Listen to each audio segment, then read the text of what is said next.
Hi guys, welcome back to my channel. അപ്പോൾ ഇന്നത്തെ എൻ്റെ വീഡിയോയിലൊരു ഹോസ്പിറ്റൽ വ്ളോഗാണ് കേട്ടോ. കുറച്ച് നാളായി ഞാൻ ചാനലിൽ വീഡിയോയും കാര്യങ്ങളൊക്കെ ഇട്ടിട്ട്.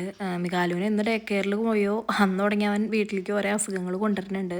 പിന്നെ അവനെ നോക്കി പിന്നെ കാര്യങ്ങളൊക്കെ നോക്കി കഴിയുമ്പോൾ നമുക്ക് വീഡിയോ ഇടാനായിട്ട് അതിനുള്ള മൂഡും ഉണ്ടാവാറില്ല, സമയം ഉണ്ടാവാറില്ല. ഇന്നലെ രാത്രിയാണ് കേട്ടോ ഞങ്ങൾ ഇവിടെ എമർജൻസിയിൽ എത്തിയത്.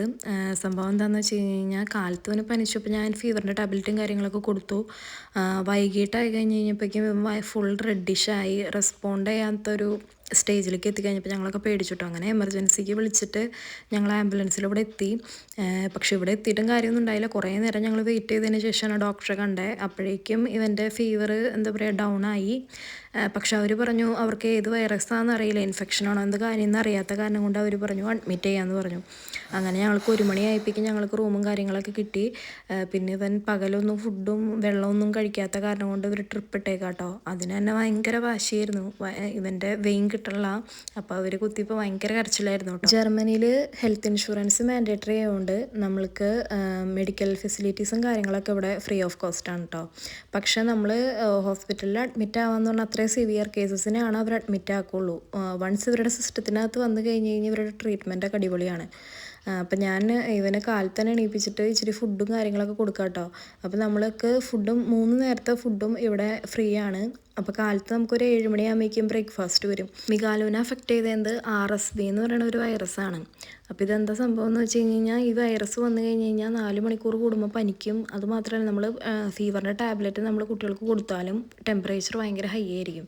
പിന്നെ അവർക്ക് ഭയങ്കര ബോഡി പെയിനും ഭയങ്കര കരച്ചിലായിരിക്കും. രാത്രി മുഴുവൻ കരച്ചിലായിരുന്നു കേട്ടോ. അപ്പോൾ ഇതാണ് കേട്ടോ അവർ ബ്രേക്ക്ഫാസ്റ്റിന് തന്നത്. കാലത്തൊരു 7 മണിയാകുമ്പോഴേക്കും അവരത് കൊണ്ടുവയ്ക്കും കേട്ടോ. അപ്പോൾ നമുക്ക് കഴിക്കാം. അങ്ങനെ ഞാൻ മികാലുവിന് കുറച്ചൊക്കെ കൊടുത്തു. പിന്നെ ഞാൻ ഇച്ചിരി കഴിച്ചു. ഇന്നലെ നൈറ്റായി കഴിഞ്ഞ് കഴിഞ്ഞപ്പം നമ്മുടെ അപ്പുറത്തെ ബെഡിലേക്ക് ഒരു കുട്ടി വന്നിട്ട് കേട്ടോ. ആ കുട്ടിക്ക് എന്തോ ത്രോട്ട് ഇൻഫെക്ഷൻ ആയിട്ടാണ് അതിന് അഡ്മിറ്റ് ആക്കിയിരുന്നത്. പിന്നെ നമുക്ക് ഫുഡിൽ വെജിറ്റേറിയനും ഉണ്ട് നോൺ വെജും ഉണ്ട് കേട്ടോ. അപ്പോൾ അവർ കൊണ്ടുവന്ന് തരുമ്പോൾ നമുക്ക് പറയാം ഏതാ വേണ്ടതെന്ന്. പിന്നെ അവരെന്താ ഫുഡും കാര്യങ്ങളൊക്കെ അവരൊരു പേപ്പറിൽ മെൻഷൻ ആക്കിയിട്ടുണ്ട്. മികാലു ഹോസ്പിറ്റലിൽ 5 ദിവസം അഡ്മിറ്റ് ആയിരുന്നു കേട്ടോ. അപ്പം ഞാനിത് അവൻ 3-ാമത്തെ ദിവസമാണ് കേട്ടോ ഈ വീഡിയോ എടുക്കുന്നത്. 3-ാമത്തെ ദിവസം ആയപ്പോഴേക്കും അവൻ ഓക്കെ ആയി തുടങ്ങി. പക്ഷേ പനിക്കുന്നുണ്ട്, ചുമയുണ്ട്, പിന്നെ ബോഡി പെയിനും കാര്യങ്ങളൊന്നുമില്ല. എന്നാലും നമ്മൾ ഫീവറിൻ്റെ ടാബ്ലറ്റ് 4 മണിക്കൂർ കൂടുമ്പോൾ ടാബ്ലറ്റും കാര്യങ്ങളൊക്കെ കൊടുത്തായിരുന്നു. അപ്പോൾ അത് കഴിഞ്ഞപ്പോഴാണ് അതിൻ്റെ റിസൾട്ട് 3-ാമത്തെ ദിവസമാണ് വന്നത്. RSV എന്ന് പറയുന്ന വൈറസാണ് ഇൻഫെക്റ്റ് ആയെന്ന്. അപ്പോഴാണ് ഞാൻ ഈ വീഡിയോയും കാര്യങ്ങളൊക്കെ എടുക്കുന്നത്. അപ്പോൾ ഇതാണ് നമ്മുടെ ഹോസ്പിറ്റലിലെ റൂം കേട്ടോ. 2 ബെഡുണ്ട് പേഷ്യൻസിന്. പിന്നെ നമുക്ക് കുട്ടികൾക്ക് യൂസ് ചെയ്യാനുള്ള ഡൈപ്പറും അവർ വെറ്റ് വൈപ്സും കാര്യങ്ങളും എല്ലാം നമുക്ക് അവർ പ്രൊവൈഡ് ചെയ്യണം കേട്ടോ. അതൊക്കെ ഇൻഷുറൻസിൽ ഇൻക്ലൂഡഡ് ആണ്. പിന്നെ ഇതാണ് ബാത്റൂം, എല്ലാം നല്ല ഫെസിലിറ്റീസ് ആയിരുന്നു കേട്ടോ. അതുപോലെ തന്നെ നമ്മൾ എന്ത് ചോദിച്ചാലും അവർ നമുക്ക് കൊണ്ടുവന്ന് തരും.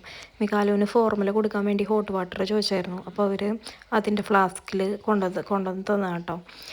പിന്നെ അവൻ്റെ ഓക്സിജൻ ചെക്ക് ചെയ്യാനുള്ള കാര്യങ്ങളൊക്കെ. പിന്നെ അവന് കഫുള്ളതുകൊണ്ട് ചുമ ഒരു 3 ആഴ്ചയിൽ കൂടുതലായി. അപ്പോൾ അവർ മറ്റേ നെബുലൈസർ യൂസ് ചെയ്യാൻ പറഞ്ഞിട്ട് അതും കൊണ്ടുവച്ചിട്ടുണ്ട് കേട്ടോ അവർ. അങ്ങനെ പുറത്ത് ഇന്ന് കാലത്ത് വരെ സ്നോഫോളായിരുന്നു. അതുകൊണ്ട് റൂമൊന്നും തുറന്നില്ല. പക്ഷേ നമ്മൾ എത്ര ഹീറ്റർ കൂട്ടിയിട്ടാലും അവർ വന്നിട്ട് പറയും ഇടയ്ക്ക് ജനൽ തുറന്ന് ഫ്രഷ് എയർ കയറ്റാൻ പറയും കേട്ടോ. അപ്പം എനിക്കിത് പേടിയാണ്. കാരണം എന്ന് വെച്ച് കഴിഞ്ഞാൽ ഇത്ര ചുമയുള്ള കൊച്ചിന് നമ്മൾ ജനൽ തുറന്നിട്ട് കഴിഞ്ഞ് കഴിഞ്ഞാൽ തണുപ്പടിക്കുമെന്ന് വിചാരിച്ചിട്ട് ഞാൻ തുറക്കയില്ല. പക്ഷേ നേഴ്സസൊക്കെ വന്നിട്ട് ഇടയ്ക്കിടയ്ക്ക് വന്ന് അവർ വിൻഡോ ഓപ്പൺ ചെയ്യും കേട്ടോ. അങ്ങനെ കുറച്ച് നേരം ആൾ കളിച്ചതിന് ശേഷം ഞാൻ ആളെ ഉറക്കാൻ വേണ്ടിയിട്ട് ബെഡിലേക്ക് കൊണ്ടുപോകാം കേട്ടോ. പനി ഒന്ന് കുറഞ്ഞു കഴിഞ്ഞ് കഴിഞ്ഞാൽ ആൾ ഭയങ്കര ആക്റ്റീവാകും. പക്ഷെ ഒരു 3-4 മണിക്കൂറാകുമ്പോഴേക്കും വീണ്ടും പനി വരും കേട്ടോ. അപ്പം ഡോക്ടേഴ്സിനൊക്കെ ഭയങ്കര കൺഫ്യൂഷനായി. കാരണം 3-4 ദിവസം കഴിഞ്ഞിട്ടും ടെമ്പറേച്ചർ അങ്ങനെ തന്നെ നിൽക്കണേ. പിന്നെ നല്ല ടെമ്പറേച്ചറുണ്ട്.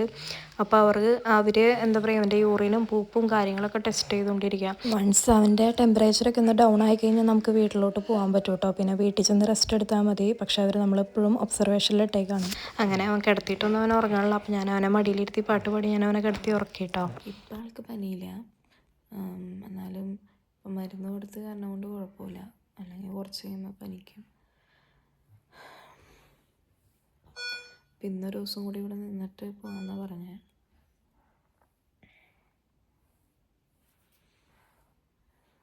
സ്കൂളിൽ പോയി കഴിഞ്ഞ് കഴിഞ്ഞാൽ പിന്നെ എല്ലാ ദിവസവും ഇങ്ങനെ ഓരോ അസുഖങ്ങൾ കൊണ്ടുവരും. ലാസ്റ്റ് വീക്ക് അവന് നല്ല ജലദോഷം ഉണ്ടായിരുന്നു. 2 ആഴ്ച മുമ്പ് ഒന്ന് പനിയൊന്നും മാറിയതായിരുന്നു. അപ്പോൾ ഇപ്പോൾ വീണ്ടും പനി. തലയൊക്കെ നന്നായിട്ട് വയർക്കുന്നുണ്ട്. നേരത്തെ മരുന്ന് കൊടുത്തോണ്ടായിരിക്കും. ആദ്യം കാലത്ത് തന്നെ അവന് പനിയുടെ ഗുളിക കൊടുത്തിട്ട് അവനത് ഛർദ്ദിച്ച് കളഞ്ഞു. അതിനിപ്പം നേഴ്സ് വന്നിട്ട് കൊടുത്തതാണ്.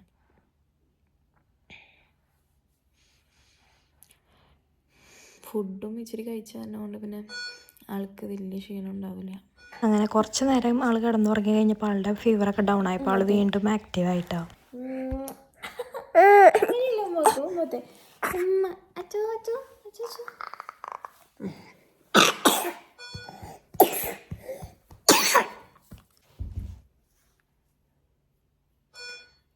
അത്തള പിത്തള തവളാച്ചി ചുക്കുമരിക്കണ ചൂളാപ്പ മരിയം വന്ന വിളക്കൂതി ഉണ്ടാ മണി ശരാഗോ അത്തള പിത്തള കാണിച്ചത്തേക്ക്. Ready 1 2 3 start. Okay.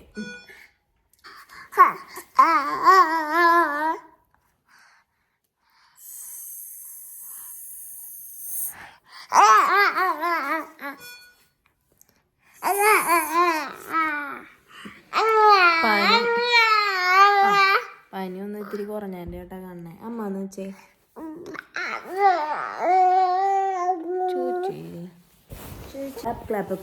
Clap your hands, clap അഞ്ചത്തെ ക്ലാപ്പ് ഇത് വന്നിട്ടുണ്ടെന്ന് പറയണ്ട. പോട്ടെ. അപ്പോൾ അതേ എൻ്റെ അനിയത്തി വന്നു കേട്ടോ. മോർണിംഗ് എൻ്റെ ഹസ്ബൻഡ് വന്നിട്ടുണ്ടായിരുന്നു. പിന്നെ ആൾക്ക് ഉച്ചരിഞ്ഞ് ഷിഫ്റ്റ് ഉള്ളതുകൊണ്ട് ഞാൻ പൊക്കോളാൻ പറഞ്ഞു കേട്ടോ. പിന്നെ ഇവിടെ 1 ടൈം ഒരു വിസിറ്ററാണ് അവർ സമ്മതിക്കുള്ളൂ. അപ്പോൾ അവൾ ഉച്ചരിഞ്ഞ് എന്നെ കാണാൻ വന്നപ്പോൾ അവൾ ഫുഡും കാര്യങ്ങളൊക്കെ വീട്ടിൽ നിന്ന് കൊണ്ടുവന്നു.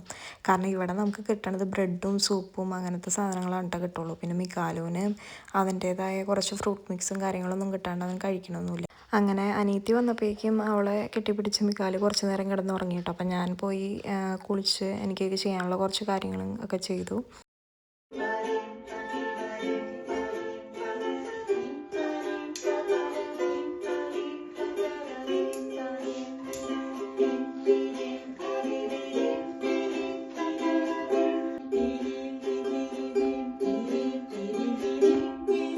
ഇത് കുട്ടികളുടെ എൻജോയ്മെൻറ്റിന് വേണ്ടിയിട്ട് വരണതാണ് കേട്ടോ. കാരണം അവരിങ്ങനെ ഹോസ്പിറ്റലിൽ കുറേ ദിവസം ഇരിക്കുമ്പോൾ അവർക്ക് സ്ട്രെസ്സും കാര്യങ്ങളൊക്കെ ആവില്ലേ. അപ്പോൾ അതിന് ഒരു റീഫ്രഷ്മെൻറ്റിന് വേണ്ടിയിട്ട് എല്ലാ ദിവസവും ഇങ്ങനെ വരും കേട്ടോ.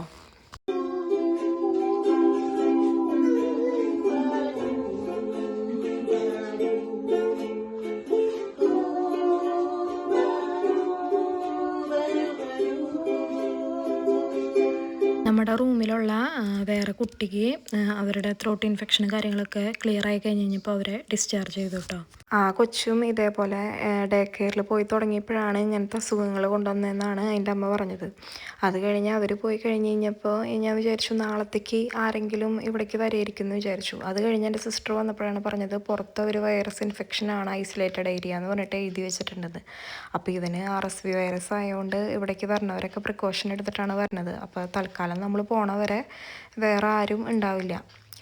അങ്ങനെ എനിക്ക് കിടന്നിട്ട് ഓർക്കാൻ പറ്റില്ല കേട്ടോ. കാരണം അവൻ എപ്പോഴാണ് പനിക്കാമെന്ന് ഓർത്തിട്ടാണ് ഞാനിങ്ങനെ എനിക്ക് കുത്തിയിരിക്കുന്നത്. അങ്ങനെ കാലത്തായപ്പോൾ ഹസ്ബൻഡ് വന്നു. അത് കഴിഞ്ഞ് മികാലിന് കുറച്ച് നേരം ഞാൻ TV കാണിച്ചു കൊടുത്തു കേട്ടോ. കാരണം ഇങ്ങനെയുള്ള ടൈമിൽ നമ്മൾ ഭയങ്കര സ്ട്രിക്റ്റ് ആയിട്ടും കാര്യമൊന്നുമില്ല. കാരണം അവർക്ക് ഭയങ്കര വാശിയായിരിക്കും. അങ്ങനെ ഫൈനലി നമ്മൾ ഇന്ന് 5ാമത്തെ ദിവസമുണ്ട്. അപ്പം നമ്മളിന്ന് ഡിസ്ചാർജ് ആവുന്ന ദിവസമാണ്. അപ്പോൾ കാലത്ത് തന്നെ അവന് ബ്രേക്ക്ഫാസ്റ്റ് ഞാൻ കൊടുക്കണം. അപ്പോൾ അത് കൊടുത്തു കഴിഞ്ഞ് ഒരു 10 മണിയാകുമ്പോൾ നമുക്ക് ഡോക്ടർ വരും. ഡോക്ടർ വന്നിട്ട് നമ്മളെ വിടും കേട്ടോ. അങ്ങനെ ഞങ്ങൾ ഡോക്ടർ വന്നു. ഡോക്ടർ അങ്ങനെ കുറച്ച് മരുന്നും കാര്യങ്ങളൊക്കെ കണ്ടിന്യൂ ചെയ്യാൻ പറഞ്ഞു. പിന്നെ കുറച്ച് ദിവസത്തേക്ക് ഡേ കെയറിലേക്ക് വിടണ്ടെന്നൊക്കെ പറഞ്ഞു. അപ്പോൾ ഞങ്ങളങ്ങനെ വീട്ടിലോട്ട് പോവാണ്. ഇവിടുന്ന് ഒരു 5 കിലോമീറ്റർ ഉണ്ട് കേട്ടോ ഞങ്ങളുടെ വീട്ടിലോട്ടുള്ള ഡിസ്റ്റൻസ്. അപ്പോൾ ഞങ്ങൾക്ക് ഇവിടുന്ന് ഒരു ഡയറക്റ്റ് ബസ്സുണ്ട്. പിന്നെ വെതർ അത്യാവശ്യം തണുപ്പാണ്. അതുകൊണ്ട് ഞങ്ങൾ ബസ്സിൻ്റെ ടൈം കാൽക്കുലേറ്റ് ചെയ്തിട്ടാണ് പുറത്തേക്ക് ഇറങ്ങിയത്. ഇങ്ങനെ ഒരു സിറ്റുവേഷനിൽ വീഡിയോ എടുക്കണം എന്നൊന്നും വിചാരിച്ചിട്ട് എടുത്തതല്ല കേട്ടോ. പിന്നെ ഒരു 3ാമത്തെ ദിവസമൊക്കെ ആയപ്പോഴേക്കും ഇവന് ഓക്കെ കഴിഞ്ഞ് കഴിഞ്ഞപ്പം നമുക്ക് എന്താ പറയുക, നമുക്കൊരു മെമ്മറി ആയാലും ഒരു കുറച്ച് ഇൻഫോർമേഷൻ ഷെയർ ചെയ്യാനായാലും ഉപകാരപ്പെടുന്നു വിചാരിച്ചിട്ട് എടുത്ത വീഡിയോ ആണ് കേട്ടോ. അപ്പം അടുത്ത വീഡിയോ വരെ stay tune to my channel and bye by.